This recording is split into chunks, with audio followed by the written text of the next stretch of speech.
Parents of Reddit, what is something your child has done that you can never forgive them for? My stepson came into my life when he was 12. He had a younger brother that was 6 at the time, also my stepson. Younger brother was relatively normal, but older stepson was having a lot of trouble in school, got in trouble all the time. Older stepson is in counseling because of his behavior. He's cutting himself in school, there's a suicide attempt.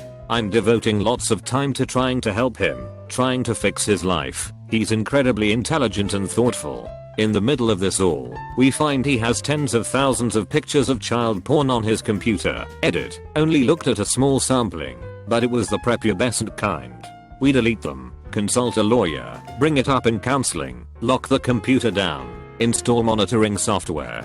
Stepson figures out how to get around everything, is clearly addicted to child pornography. He's 15, nearly 16.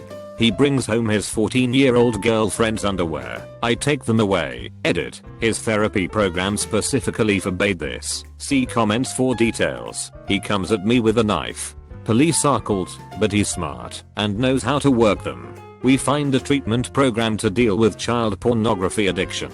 Go to counseling once a week and group counseling once a week. Part of this program is admitting your wrongs. You have to come out and admit it in front of the group.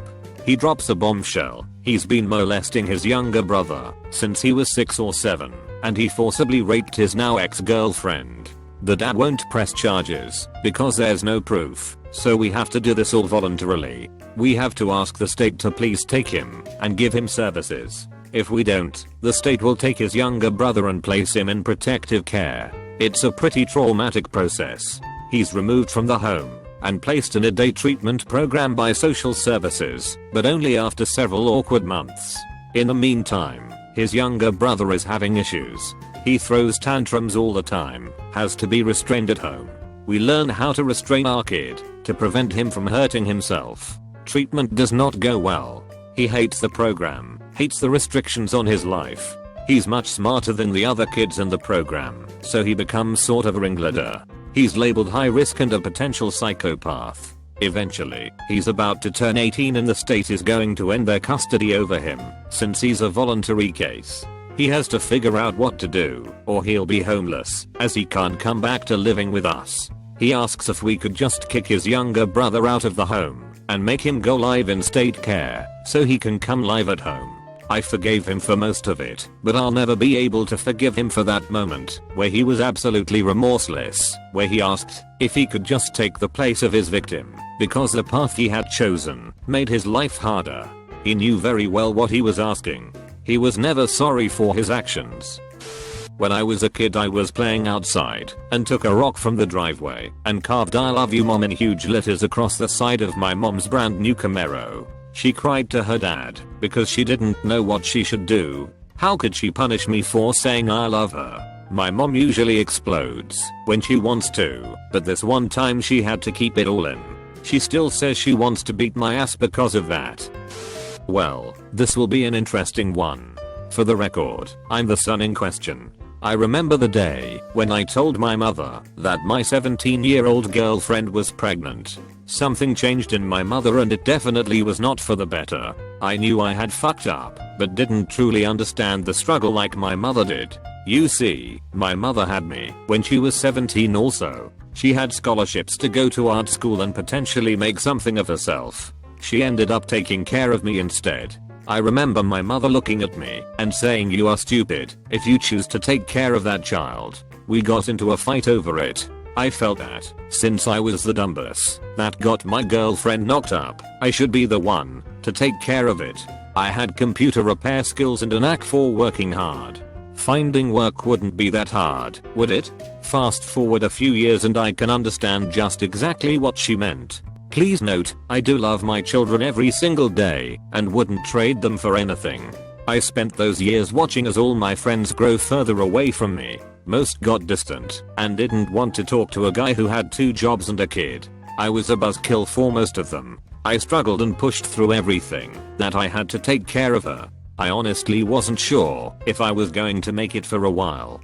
2 jobs making minimum wage isn't enough to afford daycare and a 1-bedroom apartment here in Iowa. I feel I lost a portion of my sanity through those times.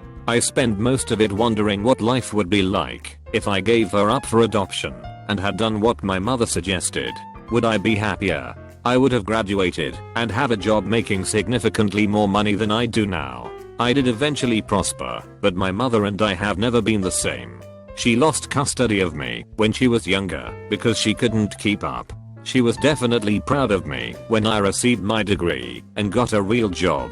It took 6 years to do what would have taken 2. I still did it though. My mother was never going to forgive me for putting myself through exactly what she went through. I proved her wrong nonetheless. Just because you are destined to fail doesn't mean you will. I have a second beautiful daughter and a wonderful girlfriend whom I plan on marrying next year.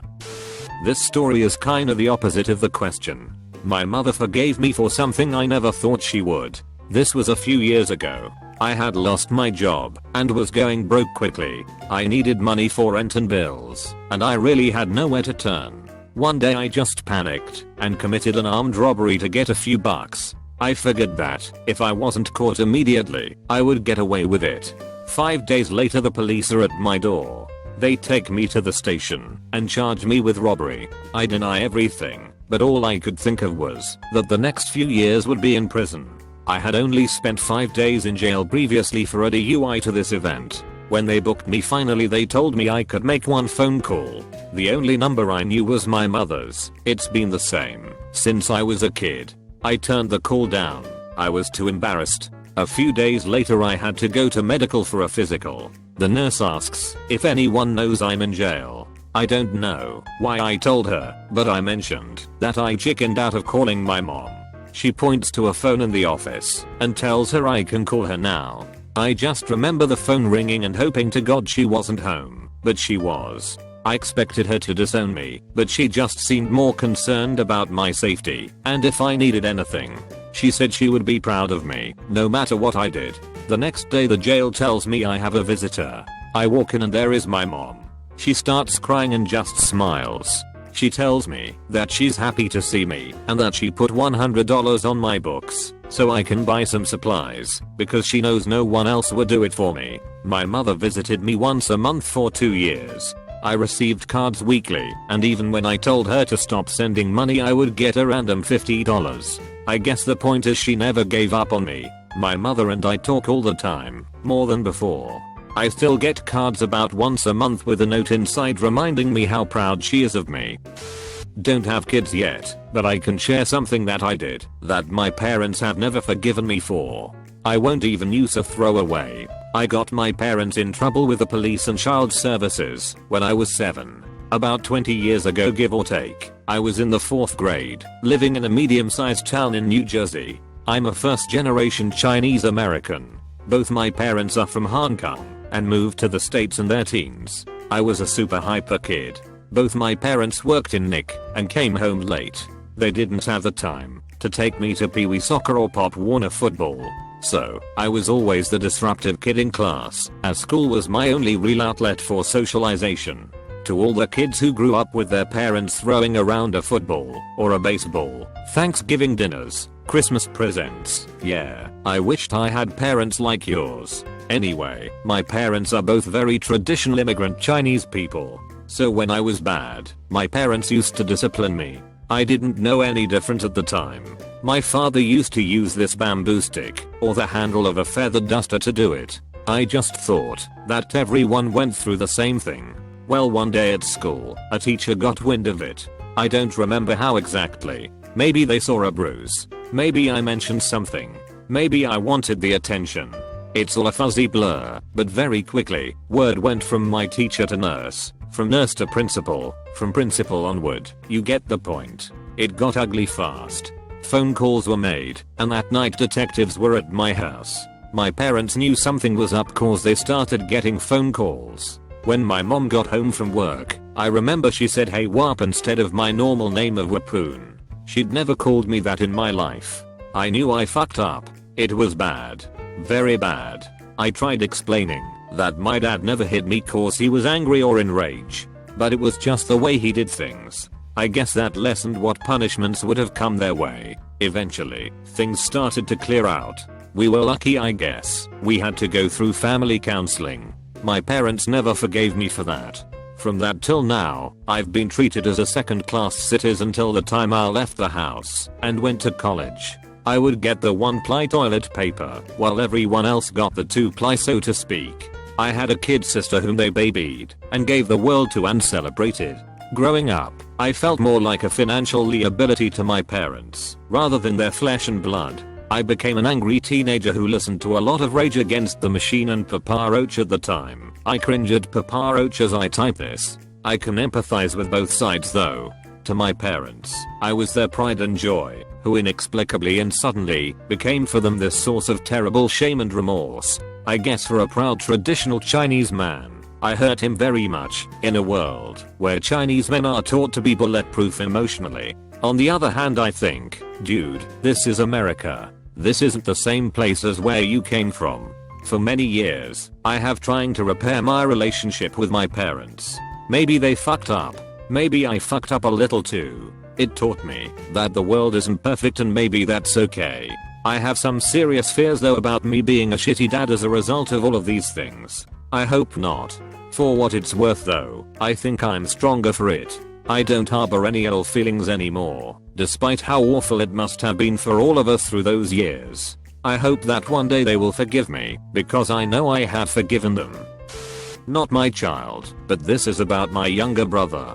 He's an alcoholic, and has been for the past 15 years. He's only 32. Anyways, when he drinks he's a completely different person. I'm not talking about a sloppy drunk, but more like a possessed demon, filled with absolute hate. He never finished high school, and barely got his JED. Hasn't worked in the past few years. Our mom supports him financially, car paid for, apartment paid for, spending money provided to him. Basically, she's an enabler and he's a manipulator. His drinking is so out of control, I've had to cut him out of my life. It's sad, because he has a nephew who constantly asks for him, and I just have to tell my son Uncle Drunk has moved far away. My brother has never made an honest attempt at sobering up. In fact, he's full of excuses. I can't have that in my life or my family's life anymore, and for that reason I've completely cut all ties with him. I can never forgive him for putting alcohol ahead of family. Although many problems can be traced to fucked up parents, sometimes people are just broken. Or break. When I worked at a psychiatric hospital, I saw both types. One kid in particular stays in my mind. Until he was 12 he was a normal kid. Then he fell off a picnic table onto concrete and damaged the part of his brain that keeps us from being monsters. Whatever horrible impulse popped into his mind, he acted on. At 16 he had raped kids as young as 13, tried to kill nurses, and done frightful things. The saddest part was that he told me once that he could remember when he was different, but he couldn't be that way anymore. His parents would have tried to take care of him forever, but he was a big kid, and once he raped a child, the courts took that decision away from them. You can love them, but when you love a sociopath, you must also protect yourself from them, because they feel absolutely nothing. Sometimes people break. Sometimes they're born broken.